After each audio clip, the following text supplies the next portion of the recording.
The collapse.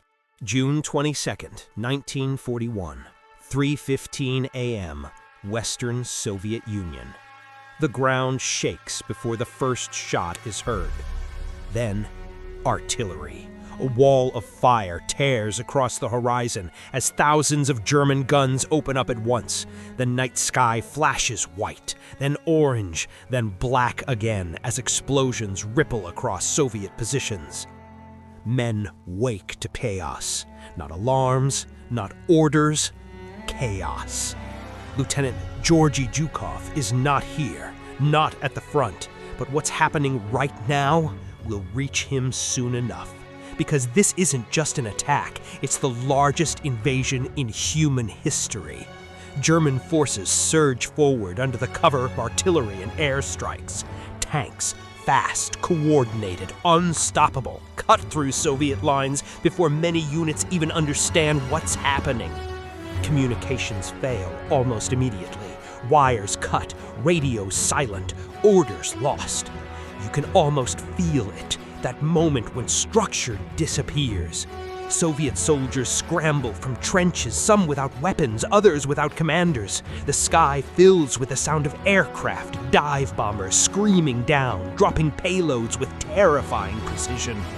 Explosions walk across the battlefield, step by step. Entire positions vanish in seconds. A young Soviet infantryman grips his rifle, hands shaking, trying to find direction where none exists. Around him, men are running, some forward, some backward, most simply trying to survive the next moment. There is no clear line, no clear enemy, only pressure from everywhere. German panzer divisions push forward with brutal efficiency, bypassing resistance, encircling entire Soviet formations before they can react. It's not just attack, it's dissection. Units are cut off, surrounded, crushed. Within days, entire Soviet armies disappear from the map. Not defeated in battle, erased. Columns of prisoners begin to form. Endless, thousands, then hundreds of thousands. Soviet soldiers march under guard across open fields, their weapons gone, their uniforms worn, their expressions empty. The scale is beyond comprehension, lines stretching to the horizon. The war is only days old, and already it feels decided. Back in command centers, the reports arrive, fragmented, incomplete, but consistent. Collapse. Joseph Stalin refuses to believe it at first. The speed, the scale, it doesn't fit the expectations. Soviet doctrine had assumed time, space, resistance. But there is no time, no space, only loss. German forces push deeper. Smolensk, Kiev, encirclements tighten again and again, each one swallowing another massive force. The numbers become staggering. Millions captured, thousands of tanks destroyed, entire regions lost in weeks. And still, they keep advancing. The roads fill with retreating Soviet units, disorganized, exhausted, carrying what little they can. Equipment is abandoned when fuel runs out. Artillery is left behind when horses collapse. Vehicles clog the routes, making movement even slower. Everything is working against them. And above it all, the Luftwaffe dominates the sky. Every movement in daylight is dangerous, every regrouping exposed. You can almost feel the weight of it, the realization spreading through the ranks. They are not just losing, they are being overwhelmed completely. But even in collapse, something begins to shift. Not in the front lines, not yet. In the distance, behind the chaos, decisions are being made, orders rewritten, strategies reconsidered. Because if this continues, there will be nothing left to defend. And somewhere far from the front, a commander begins to see what others cannot yet accept. That survival will not come from holding the line, but from rebuilding it. And that the only way to stop this advance is to let it come closer. Much closer. The depths of retreat. July 10th, 1941. Smolensk Front. The dust never settles. Columns of Soviet troops move east along broken roads, their boots grinding into dry earth, their faces coated in sweat and exhaustion. Vehicles choke the routes, trucks without fuel, artillery abandoned where horses collapsed, wounded men lying beside the path waiting for transport that will never come. Above them, German aircraft circle, watching. Every movement feels exposed, every delay feels fatal. Somewhere ahead, another line is forming, or trying to, but it won't hold, not for long. Lieutenant General Georgy Zhukov studies a map under dim light, far from the immediate chaos, but surrounded by its consequences. Reports arrive faster than they can be processed. Entire divisions gone, encirclements tightening, fronts collapsing before they can stabilize. The scale is staggering, but unlike others, he doesn't hesitate. Withdraw. It's a word many commanders resist, but here, it's survival. Zhukov understands something critical. You cannot stop a force like this head-on. Not now, not like this. So he does something that feels almost unthinkable. He gives ground. Every kilometer lost buys time.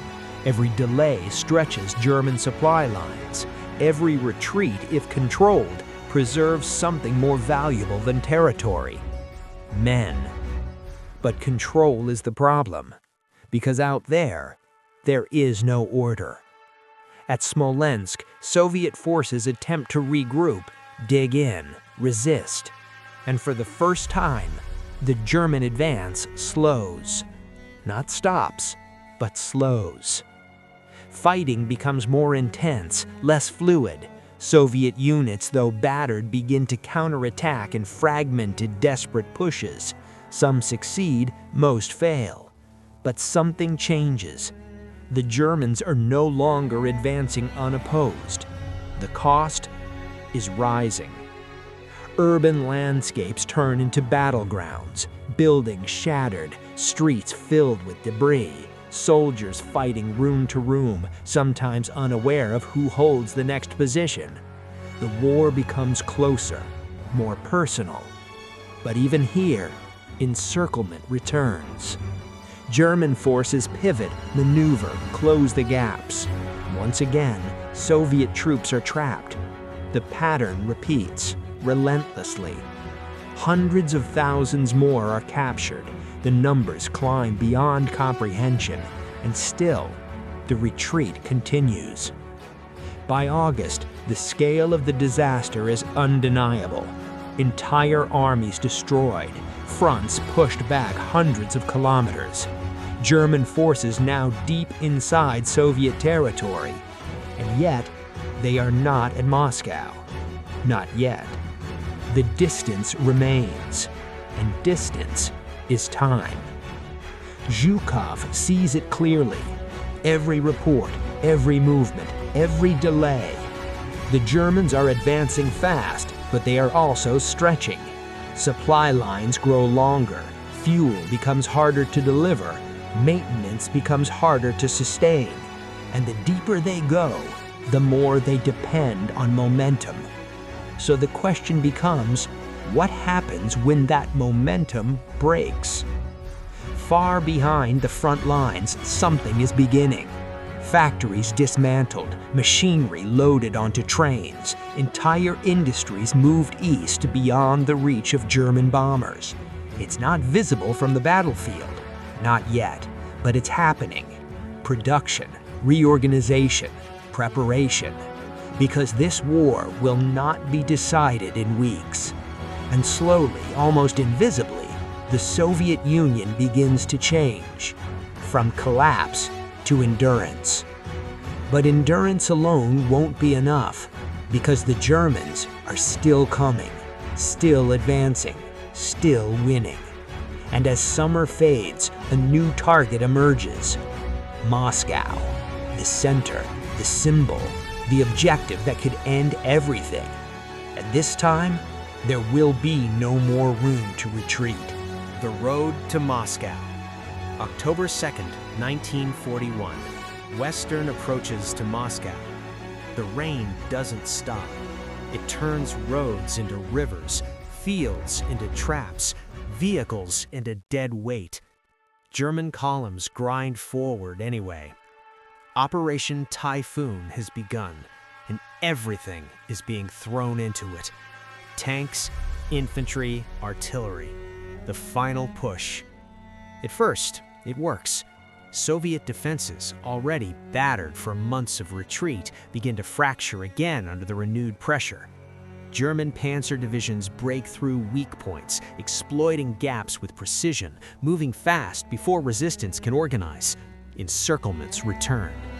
At Vyazma, at Bryansk, entire Soviet armies are surrounded once more. The scale is almost impossible to comprehend. Hundreds of thousands of troops trapped, cut off, with no clear path out. Some try to break through, most don't. The road to Moscow is opening. German soldiers feel it. There's a shift in the air, not just confidence, expectation. They've come this far, broken everything in front of them. What could possibly stop them now? But the ground beneath their boots tells a different story. The mud is relentless. Vehicles sink, tracks clog, engines strain. Supply trucks fall behind. Fuel runs short. Progress slows. Not dramatically, but noticeably. And in war, small delays matter. Back in Moscow, the atmosphere is tense. Civilians dig trenches in the streets. Anti-tank obstacles rise across key approaches. Factories continue to evacuate east, their machinery already gone, their workers following. The city prepares, not for victory, for survival. Lieutenant General Georgy Zhukov arrives to take command of the defense. He doesn't waste time. Positions are reorganized, units reassigned, defensive lines tightened. There is no illusion here. If Moscow falls, everything changes.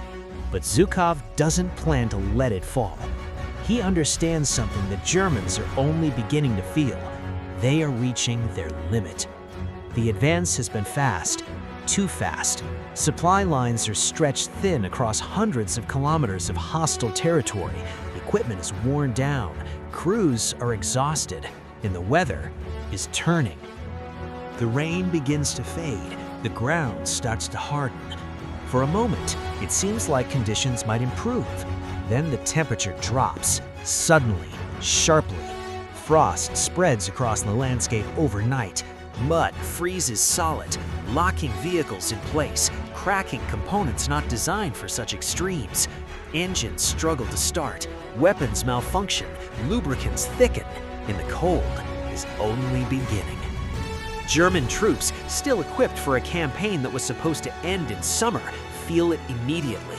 Uniforms insufficient, supplies delayed, shelter inadequate. You can almost feel it, the cold cutting through layers, reaching skin, bone.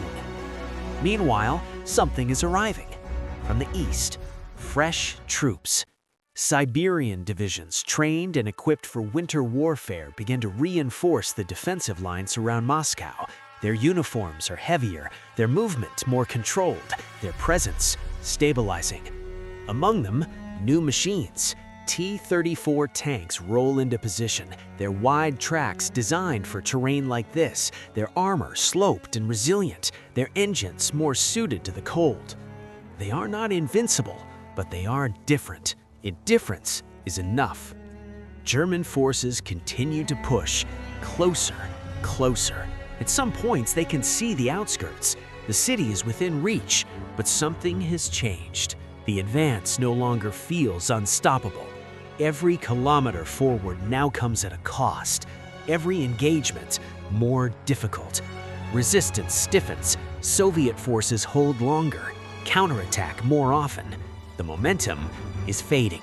And as November approaches, the question shifts.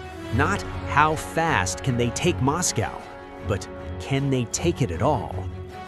Because the cold is tightening its grip, the defenders are strengthening, and for the first time since June, the German advance is no longer certain. Something is building, not visible yet, not fully understood, but it's there, waiting. And when it arrives, everything will change. Winter strikes, November 27th, 1941.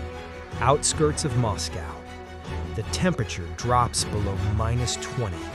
It doesn't feel real at first. Breath freezes mid-air. Metal burns skin on contact. Weapons seized if handled too long without gloves. You can almost hear it. The cold. It cracks wood, splits metal, slows everything. German soldiers huddle in shallow positions, wrapping themselves in whatever they can find: blankets, torn fabric, even paper. Their uniforms, designed for a fast summer campaign, offer little protection now. Frost creeps into everything. Engines fail overnight. Fuel thickens. Rifles jam. Machine guns misfire. And still, they are ordered forward because Moscow is close. So close. In some sectors, German reconnaissance units can see the distant outlines of the city, factory smokestacks, faint silhouettes on the horizon. It feels within reach, but reaching it is another matter entirely. Lieutenant General Georgy Zhukov stands over a field map inside a dimly lit command post. Outside, the cold presses against the walls like a physical force. Inside, decisions are being made that will determine everything. He has waited for this moment, not for the suffering, not for the losses, for the opportunity. Because now, the conditions have changed. The German advance is no longer fluid, no longer fast.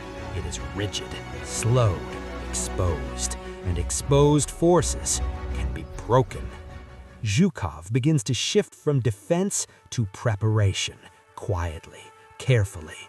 Reserves are moved into position under cover of night. Siberian divisions, hardened by colder climates, take up key positions along weakened sectors of the front. They move differently, calm, controlled, not rushing, not reacting, waiting. Behind them, the machinery of war is building. T-34 tanks line up in concealed positions, engines kept warm, crews ready. Artillery units are repositioned with precision, their barrels angled toward likely German concentrations.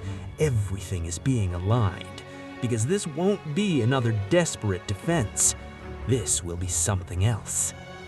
Meanwhile, on the German side, the situation deteriorates. Supply lines, already stretched, begin to fail under winter conditions. Trucks can't move reliably. Horses die from exposure. Fuel deliveries arrive late, or not at all. Units are forced to ration food, ammunition, heat, and morale begins to crack. You can see it in small ways: slower movements, longer pauses, the hesitation that wasn't there before. Officers push their men forward, but the momentum is gone. Every advance feels heavier, more costly, less certain. And still, they don't know what's coming, because the front appears quiet, too quiet. Snow covers movement, darkness hides repositioning. The Soviet line seems stable, but not aggressive, waiting. Then, the temperature drops again, -30. At this point, survival itself becomes a challenge. German soldiers wake to find equipment frozen solid. Some never wake at all. Frostbite spreads quickly, fingers, toes, faces. The cold becomes an enemy, one they weren't prepared to fight. But the Soviet forces, they were. Their uniforms are thicker, their procedures adapted, their mindset different. They don't just endure the cold, they use it. Zhukov finalizes his plan. Timing is everything. Too early, and the Germans might recover. too late, and Moscow could still fall.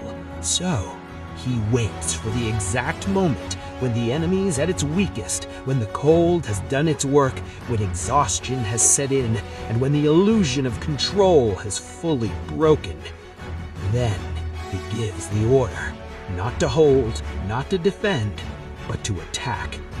And when that attack begins, it will not feel like resistance. It will feel like something entirely different. A reversal.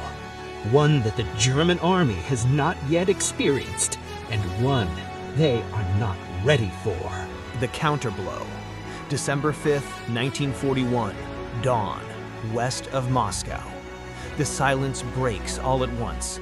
Artillery, not scattered, not reactive, coordinated. Hundreds of Soviet guns open fire in unison, their blasts echoing across frozen ground, sending shockwaves through the still air.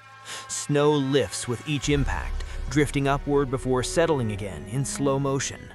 For a moment, it doesn't feel real. German positions, hardened through weeks of grinding advance, are suddenly under pressure from a direction they did not expect. Not forward, from everywhere. Lieutenant General Georgy Zhukov stands inside a command post as reports begin to flow in. The attack has begun. This is not a local counterattack. This is a front-wide offensive. Soviet infantry rise from concealed positions, emerging through the snow in disciplined formations. White camouflage blends them into the terrain until they are almost invisible, until they are too close to stop.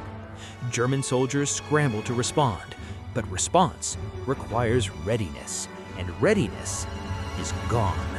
Rifles freeze, machine guns fail to cycle, engines refuse to start, and now there is no time to fix them because the Soviets are already advancing. T-34 tanks push forward through the snow, their engines roaring against the cold, their wide tracks cutting through terrain that had slowed German armor weeks before. They don't hesitate, they don't stop, they drive straight into weakened positions, crushing defenses that had once seemed unbreakable. German lines begin to bend. At first, just slightly, a position lost here, a fallback there. But then, more. Entire sectors begin to give way. Because this is not the same enemy they faced in June. This is organized, prepared, relentless, and most importantly, it is happening everywhere at once. German commanders attempt to stabilize the front, issuing orders to hold positions, to regroup, to counterattack where possible. But coordination breaks down quickly. Units are too spread out, too exhausted, too cold. Communication falters, movement slows, and the Soviets keep coming. Infantry advance behind tank support, clearing positions one by one. Artillery shifts fire forward in calculated steps, maintaining pressure, never allowing the enemy time to recover. You could almost feel it, the momentum. It's not chaotic, it's controlled, purposeful, and it's building. German soldiers begin to retreat. At first, ordered, then less so. Positions that held for weeks collapse in hours. Equipment is abandoned in the snow, guns too frozen to fire, vehicles too damaged or immobile to move. The same scenes from earlier in the war, but reversed. Now it's German columns pulling back, German soldiers looking over their shoulders, German officers trying to impose control on a situation slipping away. And behind them, the Soviets advance, relentless. Zhukov monitors the progress carefully. He doesn't overextend, doesn't rush blindly forward, because he understands this is not just about pushing the enemy back, it's about breaking the illusion that the German army cannot be stopped. And now, that illusion is collapsing. Day by day, the front shifts westward, kilometer by kilometer. Not fast, not easy, but undeniable. German forces, once poised to take Moscow, are now fighting to hold ground they had already conquered. The initiative has changed hands completely. And for the first time since June 1941, the German army is no longer advancing, it is retreating. The realization spreads slowly through their ranks, then faster. This campaign will not end in victory. Not here, not now. Back near Moscow, Soviet soldiers pause briefly between advances, their breath visible in the freezing air, their uniforms coated in frost. They don't celebrate, not yet, because they know the war isn't over, not even close. But something fundamental has changed. They were overrun, they were pushed back, they were nearly destroyed. And yet, they are still here, still fighting, still advancing. And now, they're the ones shaping what comes next. But this counteroffensive is only the beginning of a much larger shift, one that will stretch far beyond the frozen fields outside Moscow, and one that will define the rest of the war. The long retreat begins. January 8th, 1942, Western Front, Soviet Union. The snow doesn't stop. It covers everything. Tracks, bodies, burned out machines, even the memory of where the front line used to be. German soldiers move through it slowly now, no longer advancing, but withdrawing. Boots sink into layers of ice and powder, each step heavier than the last. Faces are gaunt, eyes hollow, movements mechanical. This isn't the army that crossed the border in June. That army moved fast, confident, unstoppable. This one is surviving. Behind them, Soviet forces continue their advance, not recklessly, not blindly, but persistently. Lieutenant General Georgy Zhukov studies reports as the offensive continues to push westward. Gains are measured carefully, losses accounted for, pressure maintained. He knows better than to assume the enemy is finished, because even in retreat, the German army is still dangerous. Counterattacks erupt without warning. Small units, desperate but disciplined, strike at exposed Soviet flanks, slowing the advance, inflicting losses, buying time. But time is no longer on their side. The conditions that once gave them momentum are gone, replaced. Now the cold works against them. The distance works against them. The scale of the war works against them. You can almost feel it in the movement of the front. Not a collapse, but a reversal. German commanders attempt to establish defensive lines, temporary positions to halt the Soviet push, to regain some form of stability. Orders are issued to hold ground at all costs. But all costs means something different now. Units are under strength, supplies inconsistent, communication unreliable, and the soldiers are exhausted. Some positions hold for a time. Others break almost immediately. The Soviet advance is not perfect. It stretches supply lines. It creates its own vulnerabilities. Some attacks go too far, too fast, and meet fierce resistance. But the direction is clear. West. Always west. And with every kilometer regained, something returns. Confidence. Not the fragile kind from early victories, not the forced kind from propaganda. Real confidence, built from survival, from endurance, from proof. Soviet soldiers who once retreated under constant pressure now move forward with purpose. Their movements are sharper, their coordination improving, their belief growing, because they've seen it. The German army can be pushed back. That truth spreads faster than any order, across units, across fronts, and it changes everything. Far behind the lines, factories continue to produce tanks, weapons, ammunition. The relocation east is paid off. Production increases even as the war rages on. More T-34s roll out. More equipment reaches the front. The balance begins to shift, not just in one battle, but in capacity, in endurance, in time. German forces, meanwhile, are forced to reconsider everything.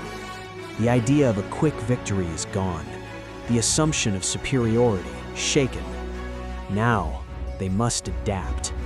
But adaptation requires stability, and stability is slipping. As January deepens, the front continues to move, not dramatically, not in sweeping breakthroughs, but steadily. And steady is enough, because this is no longer about sudden victories, it's about direction, and the direction has changed. Zhukov looks at the map again. Not the one from June, not the one from October, a new one. One with a front line is moving the other way. It's not the end of the war, not even close, but it is something just as important, the beginning of the end of the illusion. The illusion that this war could be won quickly, easily, decisively. Now, it will be something else. Long, brutal, unforgiving. And for the German army, it will be a war they are no longer in control of. For the Soviet soldiers who endured 1941, this is the moment everything changes. Not because the war is won, but because for the first time, they know it can be.